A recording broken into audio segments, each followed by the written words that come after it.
On today's episode of Anime Afterthought, Jujutsu Kaisen Episode 14, Kyoto Sister School Exchange Event, Group Battle 0. My god, is that one hell of a mouthful, but honestly, I am so excited to get back into Jujutsu Kaisen. While I appreciate the little respite we have to recharge our batteries, especially given where we left off with that emotionally devastating episode, hashtag no justice for Junpei, they really built up this next arc, this Jujutsu School Battle, Kyoto versus Tokyo, all being kicked off with Yuji finally being reunited with Fushiguro and Nobara. I mean, it's not his fault he died, resurrected, and was told to keep it a secret. So when the opportunity finally arose for him to reunite with the other first years, I was overly excited. And it seems that I was the only one. I mean, it's understandable. Why the hell would the Kyoto students even give a shit about Yuji? Same thing goes with the second years of Jujutsu Tech. But Fushiguro and Nobara? I mean, honestly, if you mix together relief, confusion, anger, and all-around what the fuckery into a bucket and shellacked it on someone's face,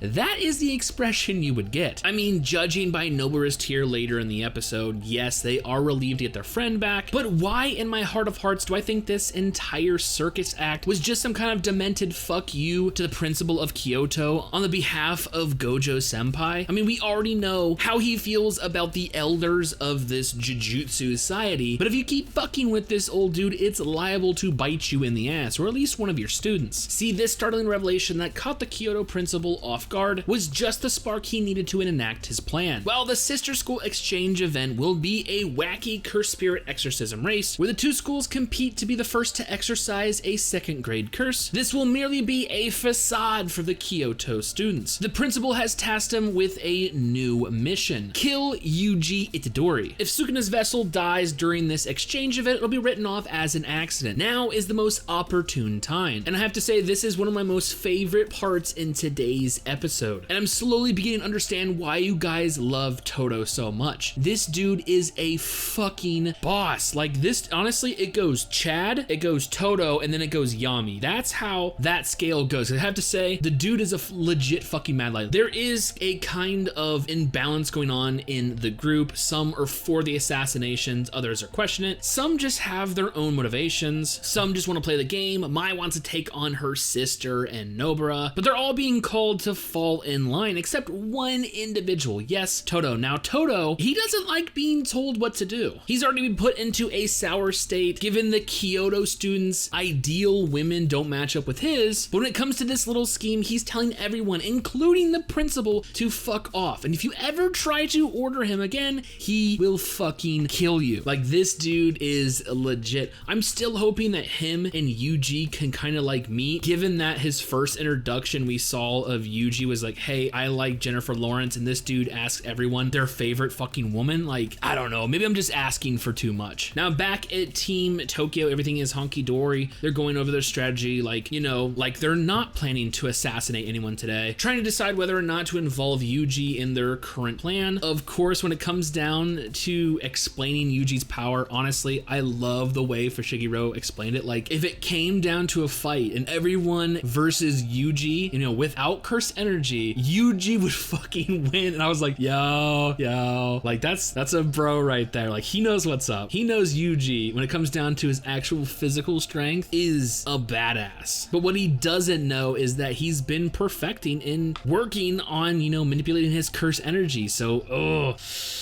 I want to see how far everyone's come. I really am looking forward to this exchange event, and obviously with it no longer being the first to exercise the curse, it's, you know, Kyoto's out for blood now. Not to mention, they say sabotage is allowed. We're gonna get some awesome Kyoto versus Tokyo battles, and I fucking can't wait. But lurking in the background is something serious. We saw at the beginning of the episode that the curses have realized that Sukuna and his vessel have to become a top priority. Both Jogo and Mahito have realized that whether or not they survive, as long as the King of Curses is alive, that one day curses will become the true humans. And thanks to Geto, it looks like they actually have a plan. They're gonna go to Jujutsu Tech and reclaim 6 of Sukuna's fingers. And it just so happens, meanwhile, Gojo is informing Uruhime, another faculty member of Kyoto School, that there could be a traitor hiding amongst them. This is all too serendipitous. You're not gonna start start the episode, start this little arc off with the curses telling they're gonna plan this giant Sukuna Finger heist and then casually roll into an arc like the sister school exchange? No, I'm 99.9% sure they're gonna be using this battle as a front. They're gonna infiltrate the school, recover the fingers, and most likely cause a lot of fucking mayhem. You know, judging by the new opening we got, you think I'd forget that? Honestly, a couple more bangers like this, we're entering Black Clover territory and how badass the openings are. Not only is the music hype as shit, this is some of the most awe-inspiring visuals I have ever fucking seen. I absolutely love the art style they've chosen for this. The choreography is fucking ridiculous. It's dynamic, it's fluid, and it's so fucking artistic, and just right when they get to the end, they rewind it through all the images back to the very first one. Like, I just absolutely adored the new opening. I just wonder if they're trying to copy Black Clover 100% because there's a lot of shit happening in this opening, and I wonder if it's,